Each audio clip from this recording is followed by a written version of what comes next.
Okay, well, welcome again, everyone. I am James from Measurable Energy. We have a couple of guests with us. I'd like to introduce Matthew Twiss from Balfour Beatty and my colleague Adam Wright, who is our product director at Measurable Energy. Just a couple of housekeeping points before we start. We're looking at about 25 minutes of talking and taking you through our system and how Balfour Beatty VINCI have benefited from it. We'll go through our key takeaways and then we'll leave 10 minutes for Q&A. If you do have any questions as we go through, just put them in the chat and we will answer them at the end. All right, so I'm just going to start, as always, by setting the scene. Measurable Energy as a company, we work a lot in construction site accommodation. So within a site, you will have either some sort of welfare cabins or a modular building, perhaps some temporary offices on site too. On the picture, you can see it's split into different areas. Usually these are clumped together. And in these buildings, we tend to see heating and cooling units. Obviously, you have lighting systems, office equipment, kitchen appliances, TVs in meeting rooms, printers, laptops, tea boilers, a whole range of equipment. So at Measurable, we know that 95% of the energy that we use in site accommodation comes from plug or spur power. And from the deployments that we've done, we can tell that around half of this is wasted. And this is due to our behaviours or having a lack of control. Obviously, when we're at home, we're a lot more conscious about the energy that we're using because we're the one footing the bill. On construction sites, everyone is very busy and all they're thinking about is getting their job done. So what tends to happen is a plethora of equipment is left on and it's running through the night, through the weekend when it doesn't need to be.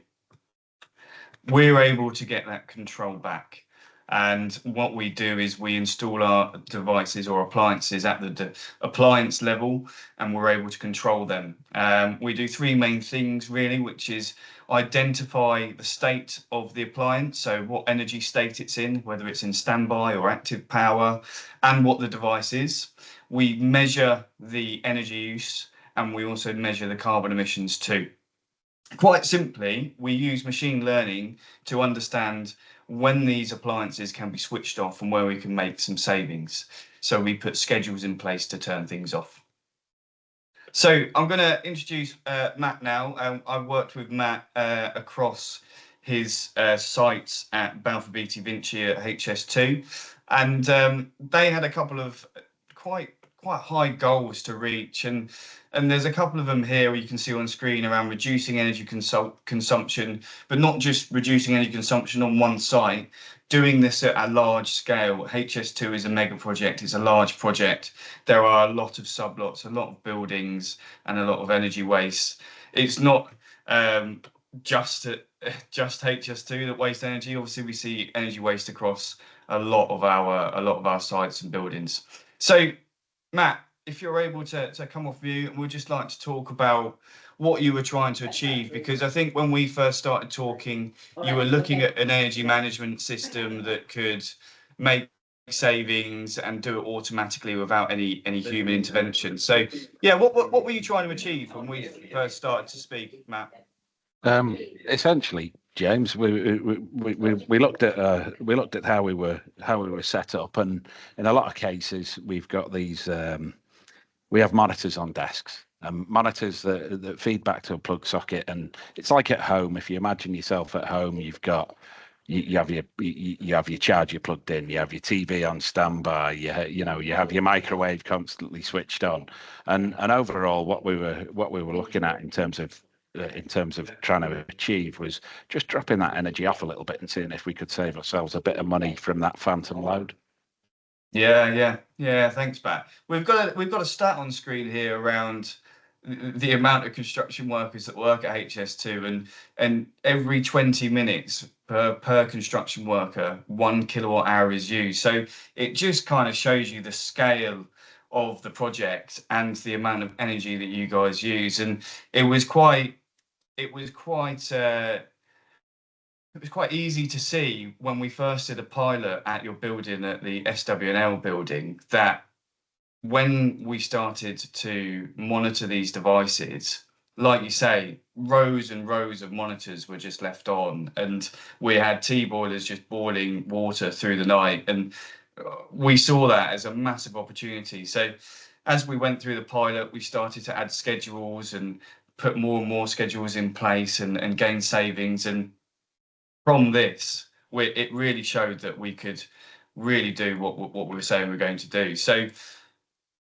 talking about that, I'd just like to bring this slide up that shows you the level of savings that Balfour Beatty VINCI are capturing. So these are annualized savings, and this is probably based on about 12 to 15 buildings, and we've measured around 392,000 kilowatt hours in the year, and we've saved 172,000 kilowatt hours. So it's an energy saving of about 44%, which is absolutely, yeah, it's huge, and it's made a massive difference to the Balfour Beatty lot. So yeah, we're really pleased with this. We do have a couple of other things on there, around 1.3 million kettles boiled. That's unimaginable, really, but yeah, that just shows you the amount of energy that's wasted in out of hours. So not only at this site, and I'm going to bring Adam in here now to talk about generators and also some gaps in the current solutions that we see. At Balfour Beatty VINCI, they were trialing a hydrogen generator. So yeah, if you're able just to talk around generators and the gaps that we see within that. Yeah, sure. So if we start at the diesel generator, and we'll move on to the hydrogen one that Matt and the guys are using here. But the traditional sort of issue with a diesel generator is, you can't get, often you can't get the site connected up to the grid. There's always a period of time where it's going to be sort of off grid, so generators come in to kind of fill that gap. You don't necessarily know exactly what the load is going to exactly be in that building at the very, very beginning. So, usually the generator gets a bit overspec'd. A battery gets added in there to try and sort of cover some of that overnight. But then what ends up happening is we see that whole thing of the generators generating that energy. The idea is that it's supposed to use the battery overnight. If there's a lot of things left on, the battery gets used up very quickly, and then the generator comes back in. So that's kind of like your kind of traditional sort of look on there. And there's an optimization piece between the three that sometimes doesn't always line up. So it means that those the tool that you've got there to sort of save energy, that battery with the generator, is not really working. It's actually wasting more energy because of that, and it's costly because it's on a generator. So hydrogen, and there's obviously there's carbon emissions with that. Now hydrogen does a great job at reducing emissions from the energy by as much as 90%. So moving to them is a great environmental option. But it's a costly option for wasted energy, because the fuel that we're putting into those generators is nearly double, and sometimes a lot higher than what we're putting into a diesel generator. So we're saving on the emissions, but when you waste energy on it, you're wasting double the cost on there. So the savings make even more of an effect on here, and that's kind of this sort of gap that we've got with generators. Yeah, thanks, Adam. And we do see it all the time, where sites, and they might only be using the generator for a matter of weeks, say 3 weeks, but they get a diesel generator on site, or whatever fuel they're using, and quite quickly they realise that, we have a battery with this, but the battery is never in use because of the amount of energy that they're consuming through the day and through the night. So you need some sort of way of reducing that out of hours consumption, and that's where measurable energies work really well, not just for Balfour Beatty, but for other customers too. So yeah, thanks for going through that. And another thing that we've come across as well is our sockets have they have a safety feature that's able to mitigate any fire risks. So obviously our sockets and spurs are rated to 13 amps. If there's if it goes over that or it's exceeded for a matter of time, we actually cut power to the socket and notify site and say, look, somebody's overloaded this socket, you should probably go and have a look. We've had many cases in the time that we've been working in site accommodation where typically around kitchens and kitchenettes where you may have a double socket and an extension lead plugged in. One of our customers decided to put 2 extension leads, 2 hot water urns, a kettle and a microwave, all pulling energy at the same time, giving it a really unsafe load. And if this was any other socket, the components inside that socket would become hotter and hotter, and it could become an inherent fire risk. So it is something that is really important. One of our customers has had 384 high risk events between January and April. It's something that will never go away. Like I say, construction workers are very busy. It's not at the forefront of their mind. They're not thinking about this sort of thing. So having an automated way of mitigating this risk is really, really important. Adam, I think you had some stats around construction site fires, and yeah, if you could just talk around that would be really good.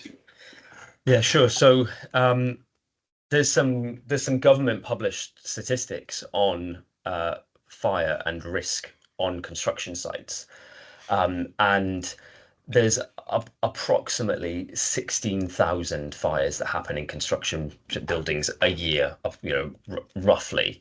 Now, some of them obviously are very, very, very small and insignificant, and but others can be quite major.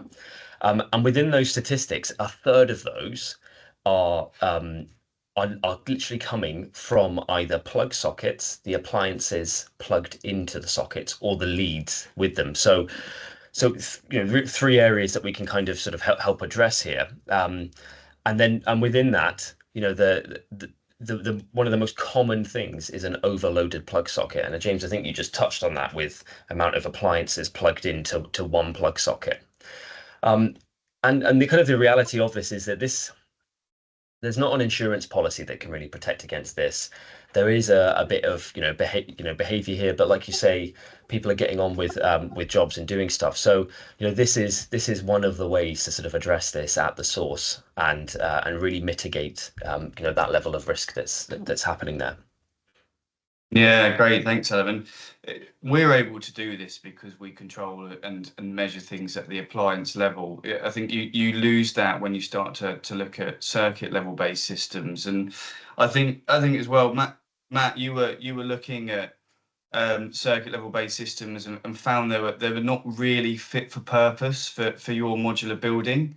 And I was actually, Matt, I was going to ask you a question around, obviously, you were tasked with and kind of made a champion within BBV to go and find a solution that would work across the whole project. And I wondered, was that a group level initiative? Like, how did you manage to build that and get the trust of the senior leadership team? Is it something that they tasked with you, or did you go to them? It'd be really good to understand, how that went. No, it was just an idea just for our cabins, to be quite honest, James. So it started with one small idea, isn't it? And slowly it grows into something slightly bigger. And people, I suppose, what makes it natural is that other people go, well, hang on a minute, I've got something that can save us a little bit of money, that can do sort of true energy management and sustainability, and away we went from there. So it was. Don't put it all down to me.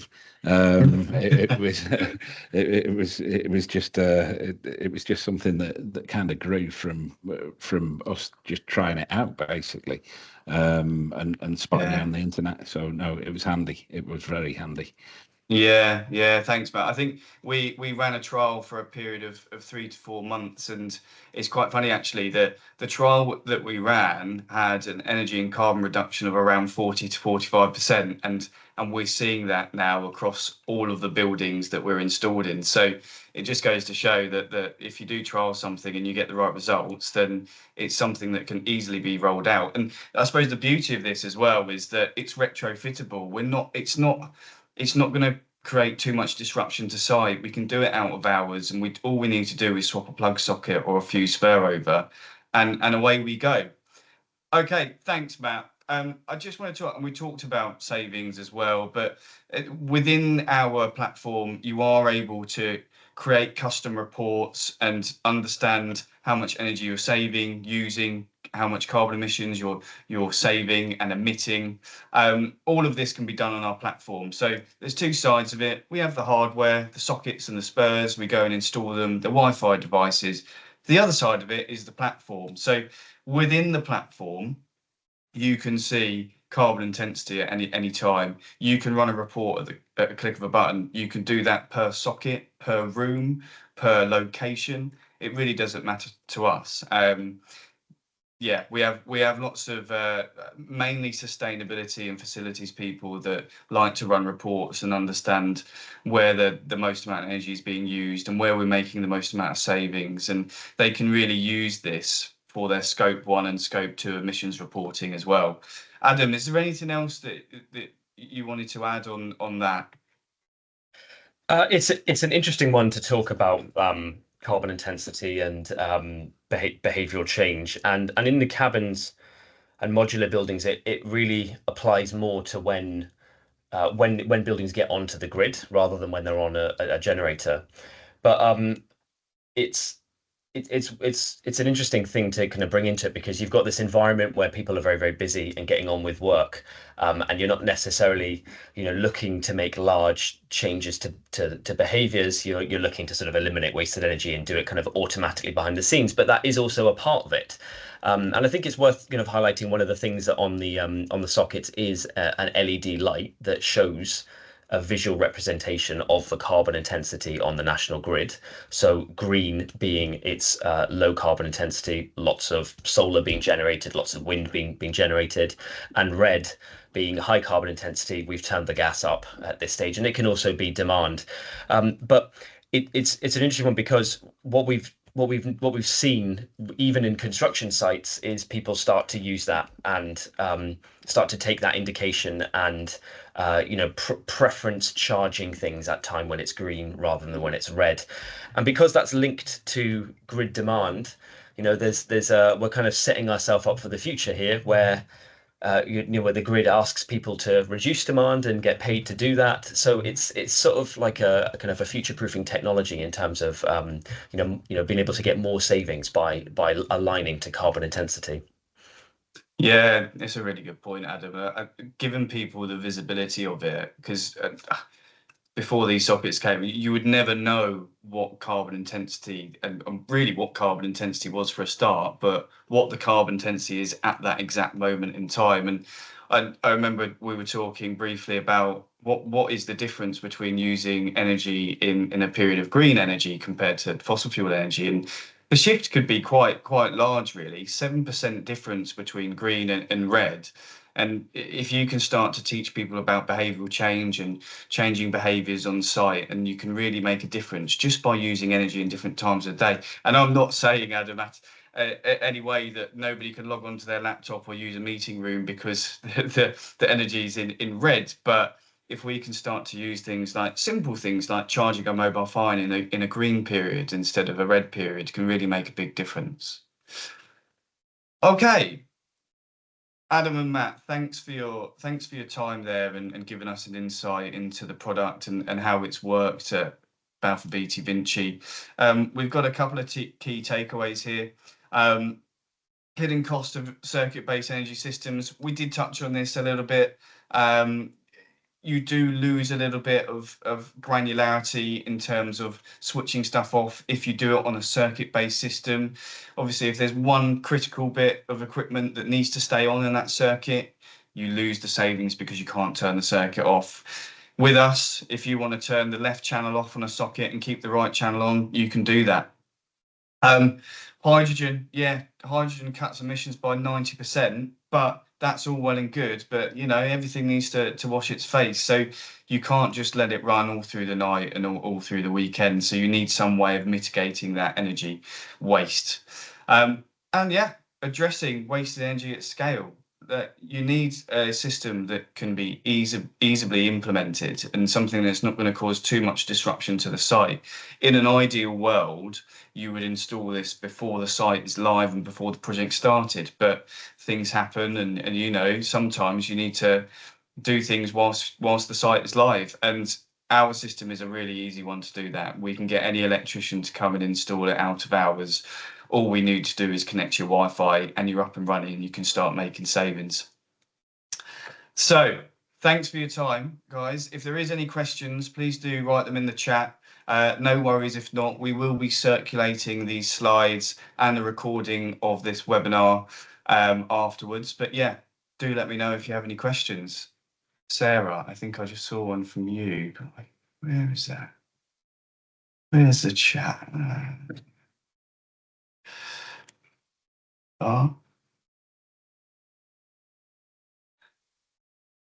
yes, so we've also created a new tool on our website. It's an ROI calculator. So if you do have a site in mind, or you're working on a site at the moment and you want to understand, well, what is the typical level of energy savings that I could get for my project? All you have to do is input a couple of numbers and we will send you a energy reduction. Could be really, really useful. And obviously we're happy to have a conversation with you and meet you on site and take you through this as well. Any other questions before we close up for today?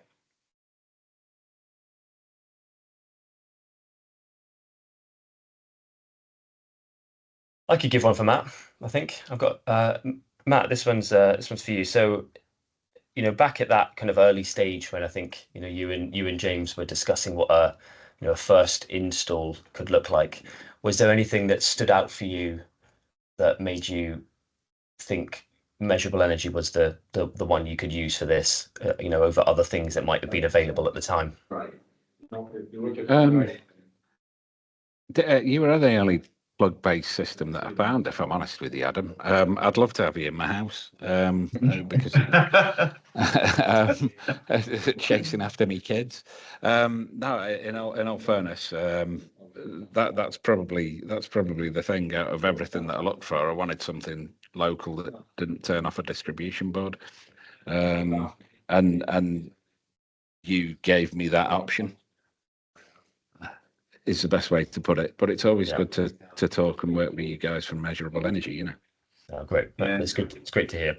And I've probably got one more kind of follow on, which is that, Matt, you've been able to get quite a good amount of adoption with the system through Balfour Beatty, and are there any lessons learned you'd like to share? Because it's not an easy task to get people to adopt and start scaling new things, especially around new technology. I'd say listen to James, if I'm honest with you. It was good to have somebody to say, don't put it there. That was actually quite handy, I couldn't fault you. You basically said it'll work better there. That's probably the takeaway.